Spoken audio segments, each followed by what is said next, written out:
Well, good afternoon, Scott Baker, and hello, John Shea. Thank you for joining us today. Happy to be Good here. afternoon. Yeah. How's everybody today? Very good. We're interested in high potential team members and what they need the most from leaders. Well, and it's I just want to say I think you guys are all high potential team members, and so I'm gonna try to treat you appropriately. It's actually Is that why you invited me today? Because of that reason. Thank you. That really that was it. That was it. We had a long list of people that could have joined us today, and we were like, all right, who could we get? Who could we get that we could convince that maybe they're high potential? Or you're giving me a hint that maybe I'm not. You're trying to get me on board. Who knows? Yeah. So. Well, the good thing is that there's anytime we have a field note that is a little bit counterintuitive, then which is kind of an admired leadership thing. We always like to be a little contrarian, and I like this one because it kind of says the thing that we have high potential people, and so therefore leaders treat them like they're the star player or they're the first round draft pick. And then what do you do? And it's exactly probably the opposite of what you should do. Yeah. So the core of this, we won't like tease it all out. And then John, you can see how this actually resonates with the folks that you've seen at very high levels of business, government, everything else, is that oftentimes leaders will then just pile onto that person, give them more and more and more. They're the star player. They can handle it. And then it actually decreases the potential, and we can get into why, of what they can actually accomplish. And so the advice is don't do that. Now, that said, I'm sure you've been in many circumstances, John, where leaders really were like, this is my go-to person. I've got to go to them, right? Yeah, I think there's a balance, right? I think the field note gets to it a bit towards the end. It's definitely a balance, right? I mean, of course, you have high potential people. You need to lean on them, especially if other people in a team are struggling. Of course, I don't think the message is, don't give them additional things to do. I think it's being really deliberate and thoughtful about it. And I think one of the things I love about the work we get to do is it really helps leaders be deliberate and articulate about the decisions that they make. And I think this is one of those places where it's just automatic just to give more and more to our high potential people. And so I think absolutely you give them more and more. And of course it gives them opportunities to develop and all those sorts of things. But I think the challenge is that when it goes too far, right? When there isn't that time for reflection.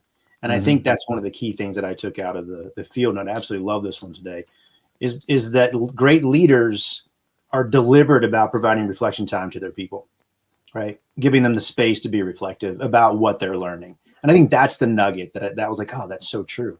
I know certain great leaders I've worked for had an explicit belief, the better you were, the more they were going to give you, because that in their mind, you became more productive, you got more done, you went farther faster, and parts of that's true. But the downside of that is, I think a couple things. One, burnout can happen. Absolutely.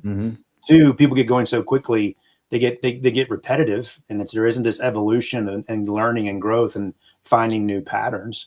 And so there's that piece missed. And third, I think when you overload people, they themselves, if they're leading people, can degrade their own leadership because they're so overwhelmed. Right? Yeah. Mikey, do you remember a couple of years ago, we had Oliver Berkman on for our community conference. And I mean, I know that whenever there's something going on in admired leadership, you take 4,000 notes.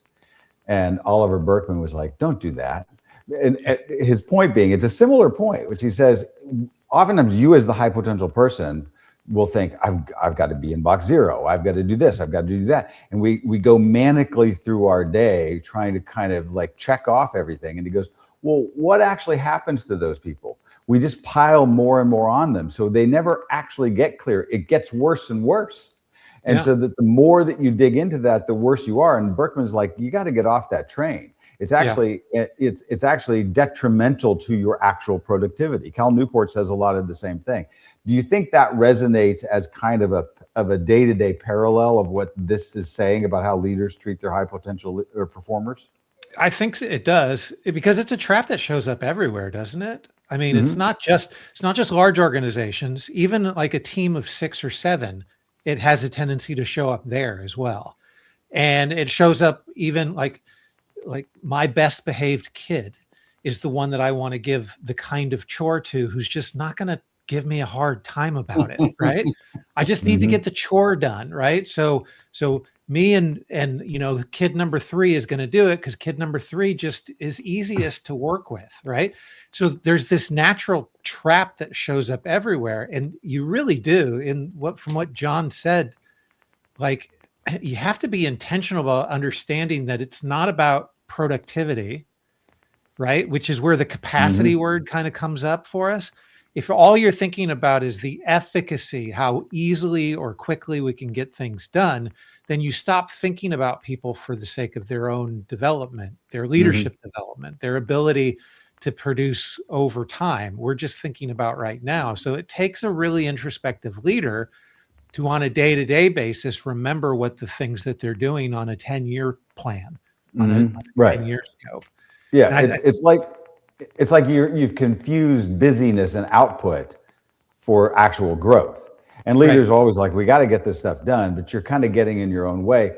And I don't, maybe the patience admonition here is a little bit to the old, 2x2 grid on it's not focusing on what's important and urgent, but it's focusing on what's important and not urgent. And if you do that, your urgent box gets smaller, right? So you have fewer crises because you actually spent time in the not urgent.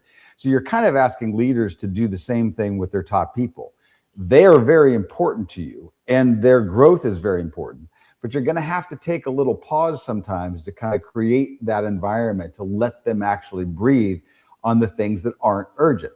I guess, John, we're joking because John's always been a high performer. You've been in circumstances where did you feel like you were that person who, like, the more that you accomplished, then the more they just piled on you? Sure. Yeah, absolutely. Yeah. And there's something that's gratifying about that. It's a vote of confidence, right? Right. And I think as people on the receiving end of all this, it can be deceptive, right? At a certain point, you're going to reach a tipping point where that added work and that added responsibility actually starts to drag you down. Absolutely right. And I think as we think about leaders and how do we work around that? We talk about feedback a lot, right? And I think this is there's a mention in the field note, but as leaders, we need to remember that reflection is active. It's not passive, right? And we don't learn a bunch during the task. We learn after the task, right? And so I think as leaders, as we in the feedback we give folks is encouraging them in those feedback conversations. What are you learning? What have you learned here? We can build in those pause moments for reflection and learning. I think that's one. But the main thrust, just to emphasize it again, is giving people that time, right? Is there space between projects? Is there space in their day and capacity to do it? And as leaders, we need to, it's kind of like making sure people take their vacation. We need to make sure, are you taking your reflection time? What are you taking? Yeah. What are you learning? How are you updating? I think you just shot an arrow there very quietly. At least it hit me when you said it's gratifying. So if you're one of the high performers and they're coming after you to deliver again, and you're like, yeah, it's got to be me, right? It's like, that's who I am, right? And so the performer kind of gets addicted to it too, totally, right? And so this is something I hadn't really thought about, but isn't that part of the magic here for the leader, which is we're asking the leader to have a certain attitude toward the high performer. And the high performer is not over there going like, please give me more time to grow and develop. They might be going, come, bring it on. And that's exactly the wrong trap to get into. That's really fascinating. Yeah, that's a great point. I think for us to coach up the people under us and to advise them and to get them in the habit of being reflective is really at the core of this, right? We need to create the space for that. But I think there's even a more active role we can play beyond what's laid out in the field note. We need to build that skill if they don't have it. Are they reflecting?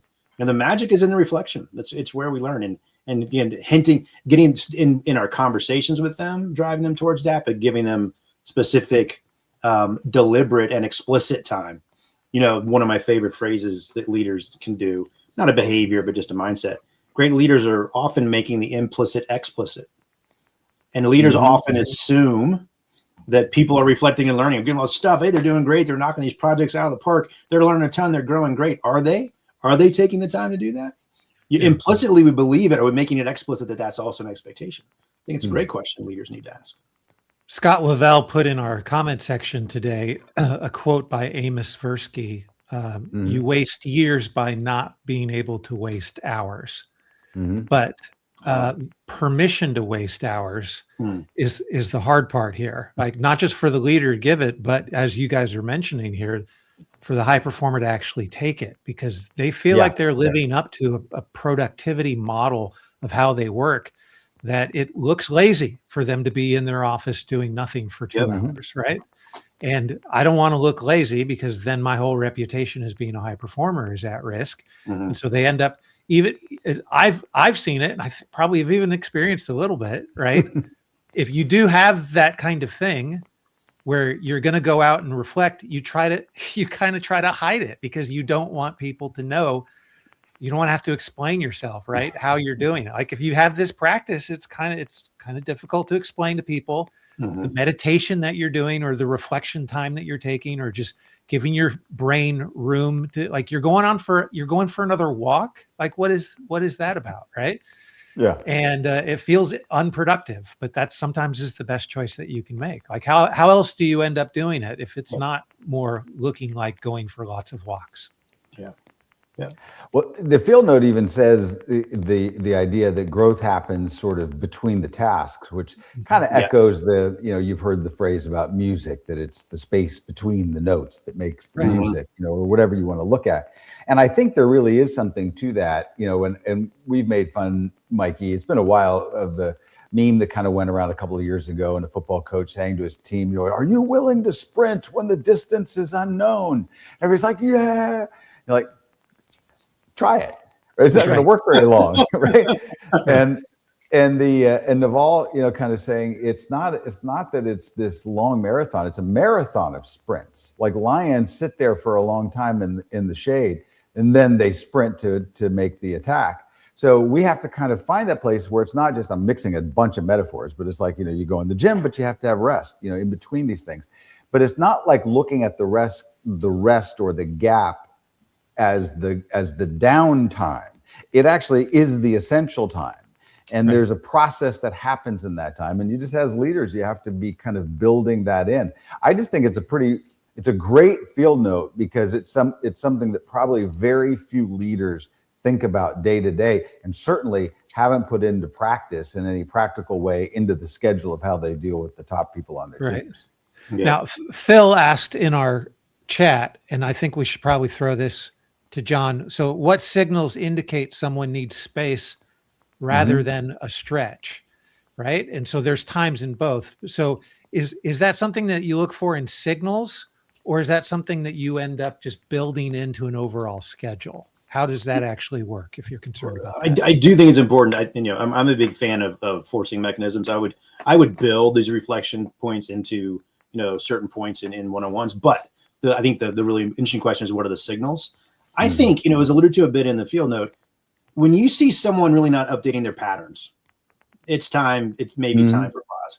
And what I mean by that is, someone's really executing well on a certain type of work repeatedly. Maybe it gets bigger or maybe more difficult, but their approach, their patterns, their way of thinking, the way of addressing, their way of working is staying pretty much the same consistently over time.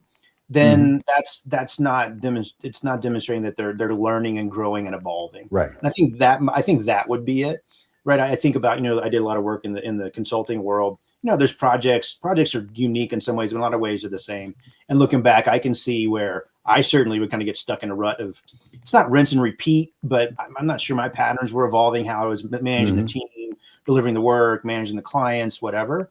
It's not, people are on autopilot. It's just that they're working hard, but they're not, potential is about evolution and growth and change. If we're not seeing that, and I'm sure you were really competent, because you were just delivering it in the way it always did. So here's a question just in the last minute for both of you. So when we think of this sort of gap time and allowing the team, the high performer, to have this space, can that be a directed space? Can the leader say, look, you handled this and your next project's coming up next month. You've got a little bit of time to reorganize. Here's what I'd also like you to think about during that time. Do you think that the field note is incompatible with a leader guiding or leaning in a little bit on what can be happening in that space? Or does it need to be just up to the performer? No, I think that we could be incredibly helpful, frankly. And in some ways, I would say it's probably best to do it rather than not do it. if you're giving someone Yeah. a break, say, hey, I'd love for you to take some time thinking about, give them some reflection things to think about. It doesn't have to be. And what I think the powerful thing about reflection is, it can be a little bit can go a long way. It really can. This is, for someone to take, a few hours, even if that's all they get, can be impactful. But it's taking that time to be reflective. But I think that this space again is incredibly important. Right. I think the question is, when I add something to someone's plate, is this just going to make them more busy, or is this going to be additive and stretch them? Is one way to think about things. I think is an important piece. And then, building in those reflection space times is critical. Right. Well, plenty to think about, and thank you both for your input here. But again, the thinking part is probably where the growing actually takes place. So listen to this again, read it again, right? And come up with a good opportunities for your. Well, more importantly, Mikey, I think we should have John back on. Not tomorrow. Let's give him a couple of days. Let's give him a little let time. me rest and reflect. Right. We need some space. Yeah. Yeah. Right. Give me some space to learn, and All right. Okay. Thanks you both.